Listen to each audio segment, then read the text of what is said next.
too. Yeah. You had one. Yes, this is an email from Singapore, of all places. Oh, cool. It's great. This just international level that we're apparently answering questions on. It says, what is your opinion as an atheist about neo-paganism, Wicca, and other related beliefs? What do I tell a person who claims to actually see spiritual beings around them with their own eyes? I'm not talking about seeing a curtain and mistaking it for a ghost. I'm talking about seeing imaginary characters clearly in the real world that no one else can do. No one else can see this. You know, it's funny because I actually had this problem myself, not in seeing spirits, but, Okay. I had a friend who I was debating with him about religion, and he said to me, Paul, I can see over your shoulder there's a demon influencing you to talk through you to affect me. And I didn't have a counter for that. I looked over my shoulder. I didn't see anything, but he did. And I don't know how you can reach into someone's delusion and help them. If they see it, I don't know how you can counter it. And I guess the thing that I'm kind of curious about is if this demon can latch onto people, why did he need a middleman? Why did he need to latch onto Case? Why not just latch onto Case's friend and influence him directly? Because he was so strong in God that God could, push demons away from him. So he was like protected. So he's like a firewall, basically. Yes, yes. So, okay. Yeah, I was the conduit of evil, I guess. Yeah. So we got a caller, Jonathan from Seattle. Jonathan, can you hear me? Can you hear me? We can hear you just fine. We can hear you. What have you got for us? What do you got for us? Good afternoon. Good afternoon. Hey there. So I had a little anecdote that I've been watching this, and I've been dying to tell you this. Okay. I was diagnosed with stage 4 lymphoma in February, and I have one more chemo to go, and it's going to be cured. Oh, good for you. I'm running on MG at this point. But my dad is trying to be so positive. He's like, "Thank God that you got this oncologist, Dr. Lee. He's so good." And I'm like, "Yes, Dad. Thank God I got this great oncologist." Now, where the F was God when I got the cancer? Exactly. Yeah. I just had to share that. And he was dumbfounded, of course, because they're deeply religious. I've just put I wouldn't say I'm an atheist, but I put my belief aside, and I've been noticing that it's gathering dust. Yeah. One thing we've noticed is that when good things happen through doctors, God gets the credit. Yeah. Yeah. And when the bad things initially occur, then that's supposed to be some sort of character building thing, or it's supposed to. Yeah, I know. Yeah, that's really unfortunate, and I'm really sorry to hear about your condition. Yeah. No, it's fine. Yeah. It's curable, and there's nothing I can do about it. Okay. I'm glad that it is curable. Actually, your story, Jonathan, actually kind of reminds me of something that Pope John Paul II had done when he had been shot years ago, where he said that the bullet if it had been like an inch closer to his heart, it would have killed him. Right. And he said that clearly God guided the bullet. Yeah. And I remember Richard Dawkins saying something to the degree of, wouldn't it have been nice if God had just guided it to miss him completely? Yeah. Or That's the same kind of thing. Yeah, or Again, change the assassin's mind in the first place. Exactly. Yeah. Or, it comes down to the same thing. I think that some thanks really has to be given to the doctors and the years of training they go through. Yeah. Both your oncologist and these surgeons. And that it's like God can do all whatever, but if the surgeon isn't there, as they say, one hand working beats two hands clasped in prayer. Yeah. Yeah, I guess after that, after the Pope was shot, now we can thank someone for coming up with the idea to build a Pope-mobile. Oh, yeah. Thank God for that. He never loses. He'll always win. Where was God during the 8 years of the Bush administration? Well, if you ask the Bush administration, they would say that he was on their side. That he was protecting George Bush. Yeah. Yes. Well, he's not in prison right now. God that gave me cancer protects George Bush. Now it makes perfect sense. Anyway, thank you, gentlemen. I'm really enjoying the program. Jonathan, thank you, so much for calling. Appreciate it. Thank you. Thank you. Okay, so let's move on to our main topic, or do we want to do some more emails real quick? Sure. One about aliens. All right, let's squeeze it in. Let's do it. I thought you'd enjoy aliens. Let's do it. This is always kind of fun because this email actually starts with the sentence, "I am an atheist," which sometimes is a lead-in to somebody saying a ridiculous thing. See, we're not immune to stupid beliefs. Right. That just because you're an atheist doesn't necessarily mean you're a rationalist. Yes. But anyways, this is from Kevin, and Kevin says, "I am an atheist, and I have an interest into the intelligent design hypothesis." I don't even know if it would qualify as a hypothesis.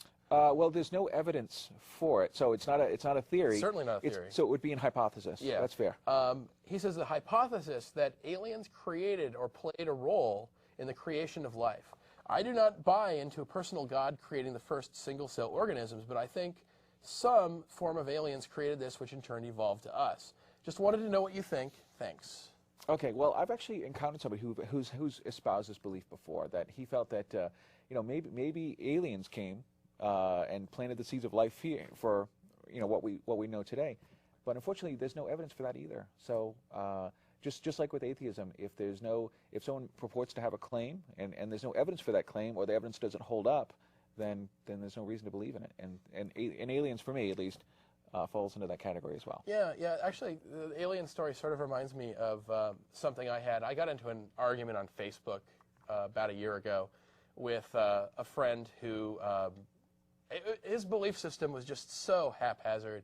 I mean, it was like an episode of Doctor Who. There were aliens, there were demons, there were Bigfoot was a part of it, and Jesus, of course. So one thing he used as an evidence for the divinity of Jesus was, I guess, the testimony of his alleged alien abductee. Apparently, he was abducted, and the aliens wanted to talk to him about Jesus. There's like interstellar Jehovah's Witnesses, I guess. Wow, okay. And I actually talked to my cousin about this yesterday, and he mentioned just what a huge waste of resources that would be on the fuel to fly all the way to a planet just to talk to somebody about Jesus, when there's people on the planet already who will come to your door and talk to you about Jesus, and probably won't probe Uranus either. Yeah. So it's like driving across the world and then buying a gallon of milk and then getting home and saying, all right, that's all we had to do. It's just such a waste of time. But looking at the actual claim, this idea that these aliens are vouching for the divinity of Jesus, I mean, where do you start with something like that? The first one is why do I believe this claim? Why do I believe that this guy was really abducted by aliens? What evidence can he provide that this is true? And even if I just forgive that and go right to the aliens, why should I believe the aliens? What makes them a credible source? How do I know this isn't just, Pat Robertson, ... in space? Yeah, yeah. Okay, so let's move on. Okay. Because I want to hit our main topic before we get too far on. So I really want to talk about the, you've heard about this before, the infallible book, that the Bible is infallible, it's accurate, it can be a moral compass to guide your life by. And one of the things, typically when I debate someone who's Christian, they like to use the Bible as their backup, and that is the bedrock of their belief. And I think that when people say, well, there are no contradictions in it, and I think that's because the way they look at the book.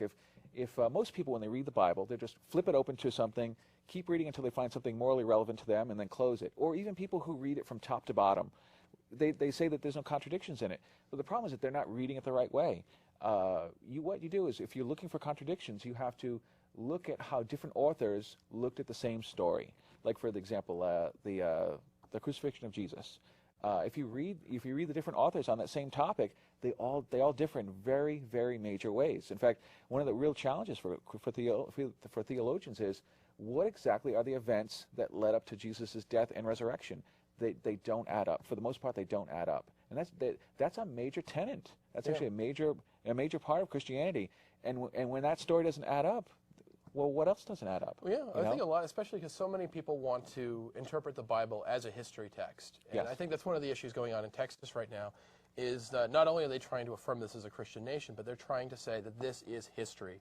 And when one account doesn't even match up with the other in really major ways, like whether the Last Supper happened before or after Passover, I think this is important. Imagine if there was a news article where several news articles, and there was no consensus on what was actually happening. Does that really give you any purpose at all to think, wow, this is an infallible source with these sort of contradictions? Right. And then we have what translation of the Bible? After that, well, which translation are we using? I went on the internet, took a look at some of the translations available, and here's just a handful of them. Well, everyone knows the King James Bible. Well, there's the New King James, there's the NIV, the American Standard, the New American Standard, the New Living Translation, the English Standard Translation, the Contemporary English Version, the New Century. I got tired of typing. There's so many. There are hundreds of Bibles out there. Plus, there's a lot of books like The Message. I think it's Eugene something. I forget what it's. Eugene Peterson, I think his name is, or Patterson. He wrote a book in modern English. Then there's also every children's Bible that cuts all the atrocities out. I think they even cut the crucifixion out of the Bible. It just shows Jesus walking out of the cave with cuddly animals all around him. Not so much that they cut out the whole Passion of the Christ movie, which was essentially just an extended Christian snuff film. Yeah, a very graphic, very gory film. They're not going to put that in the children's one. But there's all these different Bibles, and even look at just the children's one. You're just cutting pieces out of it as if